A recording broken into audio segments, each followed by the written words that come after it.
ربي اشرح لي صدري ويسر لي أمري واحلل عقدة من لساني يفقهوا قولي. السلام علیکم ورحمۃ اللہ وبرکاتہ۔ سورہ بقرہ کی آیت نمبر 35 میں ہے وَقُلْنَا يَا آدَمُ اسْكُنْ أَنْتَ وَزَوْجُكَ الْجَنَّةَ۔ وَقُلْنَا اور قلنا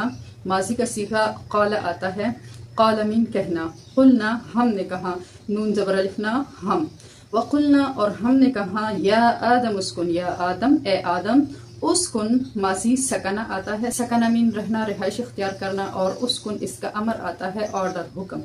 اسکن تم رہو، اور ہم نے کہا اے آدم تم رہو، وزوجک الجنہ، زوج بیوی جوڑی کا آپ کی، اور الجنہ جنت میں، وقلنا یا آدم اسکن انت وزوجک الجنہ، اور ہم نے کہا اے آدم رہو تم اور تمہاری بیوی جنت میں، وکلا منہا رغدا حیث شئتما، وکلا اکلا سے ہے، اکلا مین کھانا، اور کل اس کا امر آتا ہے، آرڈر، کل ایک بندے کو مخاطب کر کے آرڈر دیا جاتا ہے کھاؤ، اور کلا تسنیہ کا صیغہ ہے، اس میں دو بندوں کو مخاطب کر کے آرڈر ہوا کہ تم دونوں کھاؤ، تو اللہ کا ارشاد ہوا وَكُلَا، اور تم دونوں کھاؤ، منہا من سے، اور ہا کی ضمیر جو ہے جنت کی طرف لوٹتی ہے، کیونکہ جنت مونس ہے تو یہاں پہ بھی ہا کی ضمیر مونس کے لیے آتی ہے، منہا اس سے، یعنی اس جنت سے، وَكُلَا منہا اور تم دونوں کھاؤ اس جنت سے، رغدن وافر مقدار میں، حیث جہاں سے بھی، شئتما، شئتما جو ہے یہ بھی تسنیہ کے لیے استعمال ہوا ہے، شاء سے ہے، شاء من چاہنا، شئتما تم دونوں چاہو، وَكُلَا مِنْهَا رَغَدًا حَيْثُ شِئْتُمَا اور کھاؤ اس سے وافر مقدار سے جہاں سے تم دونوں چاہو، وَلَا تَقْرَبَا هَذِهِ الشَّجَرَةَ یہ بھی تسنیہ کے لیے استعمال ہوا، قریب ہونا، وَلَا تَقْرَبَا اور تم نہ قریب ہونا، هَذِهِ اس شجرہ درخت کے، هَذِهِ الشَّجَرَةَ اس درخت کے، فَتَكُونَا مِنَ الظَّالِمِينَ فا پس تکونا کانا یکون سے ہے، فَتَكُونَا پس تم دونوں ہو جاؤ گے، من الظالمین ظالموں میں سے، وَقُلْنَا يَا آدَمُ اسْكُنْ أَنْتَ وَزَوْجُكَ الْجَنَّةَ اور ہم نے کہا اے آدم تم اور تمہاری بیوی جنت میں رہیں، زوجکا سے مراد یہاں پہ بی بی ہوا ہے، اور جنت کون سی جنت ہے؟ علماء محققین کا اس کے بارے میں کہنا ہے کہ یہ وہی جنت ہے جو قیامت کے بعد اہل ایمان کا ٹھکانہ ہوگی، تو اللہ تعالیٰ کے حضرت آدم علیہ السلام پر انعامات کا ایک سلسلہ شروع ہو جاتا ہے، حضرت آدم علیہ السلام کے پیدائش کے بعد ان کے اکیلے پن کی وجہ سے ان کے انس کے لیے بی بی ہوا کو بھی پیدا کیا جاتا ہے، پھر حضرت آدم کو اور ان کی بیوی کو یہ حکم ہوتا ہے کہ آپ جنت میں رہیں، اور پھر اس کے بعد ایک اور انعام ہوتا ہے وَكُلَا مِنْهَا رَغَدًا حَيْثُ شِئْتُمَا، اس جنت میں جہاں کہیں سے بھی آپ کا جو بھی دل کرے وافر مقدار میں کھائیں، لیکن اس انعام کے ساتھ ایک شرط لگا دی جاتی ہے وَلَا تَقْرَبَا هَذِهِ الشَّجَرَةَ تم دونوں اس درخت کے قریب مت ہونا۔ اب یہ کون سا درخت ہے؟ قرآن پاک نے اس کو مبہم رکھا ہوا ہے، بعض مفسرین کا کہنا ہے کہ یہ گندم کا تھا، بعض کا کہنا انگور اور انجیر، اس طرح کے روایات آتی ہیں، لیکن قرآن نے جس چیز کو مبہم رکھا ہوا ہے اس میں ٹٹول کی ضرورت نہیں، تو فرمایا گیا کہ اس درخت کے قریب مت جانا، کیوں؟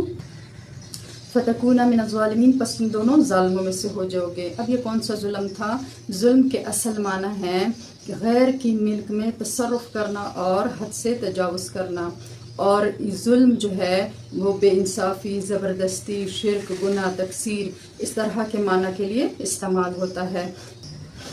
علماء نے لکھا ہے ظلم بھی تین طرح کا ہوتا ہے، ایک ظلم انسان سے اللہ کے بارے میں ہوتا ہے، اور وہ سب سے بڑا ظلم کیا ہے؟ شرک کرنا، کفر کرنا، نفاق کرنا، اور دوسرا ظلم کون سا ہے؟ انسان کا انسان کے بارے میں ہوتا ہے، اور تیسرا ظلم اپنے نفس پر ظلم کرنا، اپنے نفس کے ساتھ زیادتی کرنا، اور یہاں پہ فَتَكُونَ مِنَ الظَّالِمِينَ سے یہی ظلم مراد ہے کہ تم اپنی جانوں پر ظلم کر بیٹھو گے۔ آیت میں آتا ہے فَأَزَلَّهُمَا الشَّيْطَانُ عَنْهَا فَأَخْرَجَهُمَا مِمَّا كَانَا فِيهِ فَأَزَلَّ فا پس ازل پھسلا دینا، ہما ان دونوں کو، پس پھسلا دیا ان دونوں کو، الشیطان شیطان نے، عنہا اس سے، فَأَخْرَجَهُمَا فا پس اخرجا، خرجا نکلنا اور اخرجا نکالنا، فَأَخْرَجَهُمَا پس نکال ڈالا ان دونوں کو، مما اس میں سے جو کانا فیہ جس میں وہ دونوں تھے، مما کانا فیہ جس میں وہ دونوں تھے، وقلنا اور ہم نے کہا، اہبتو اتر جاؤ، وقلنا اہبتو اکٹھا ہم وقلنا اہبتو پڑھیں گے، وقلنا اور ہم نے کہا اہبتو اتر جاؤ، اہبتو اب یہ آرڈر ہے، وقلنا اہبتو اور ہم نے کہا کہ اتر جاؤ، بعضکم لبعض، بعضکم تمہارے بعض، لبعض بعض کے لیے عدو دشمن ہوں گے، اور ہم نے کہا کہ اتر جاؤ، تمہارے باس کے دشمن ہوں گے۔ وَلَكُمْ فِي الْأَرْضِ مُسْتَقَرٌّ وَمَتَاعٌ إِلَىٰ حِينٍ، وَلَكُمْ اور تمہارے لیے، فِي الْأَرْضِ زمین میں، فی میں عرض زمین، وَلَكُمْ فِي الْأَرْضِ اور تمہارے لیے زمین میں ہوگا مستقر ٹھکانہ، ومتاع اور سامان، إِلَىٰ حِينٍ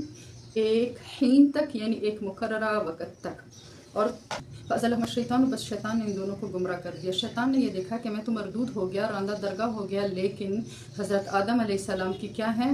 اعزاز و اکرام کیا جا رہا ہے، تو بڑا متفکر ہوا کہ بدلہ کیسے لیا جائے، تو بڑا ہمدرد اور ناصح بن کر حضرت آدم اور بی بی حوا کے روبرو آیا اور ان سے کہنے لگا کہ تمہیں پتہ ہے تمہارا آخرکار انجام کیا ہوگا، تمہارے واسطے موت ہے۔ حضرت آدم کے پوچھنے پر کہ موت کیا چیز ہے، تو شیطان نے اپنے تئیں ایک مردہ جانور جو ہے وہ ان کے روبرو ڈال دیا، ان کے سامنے ڈال دیا، اس طور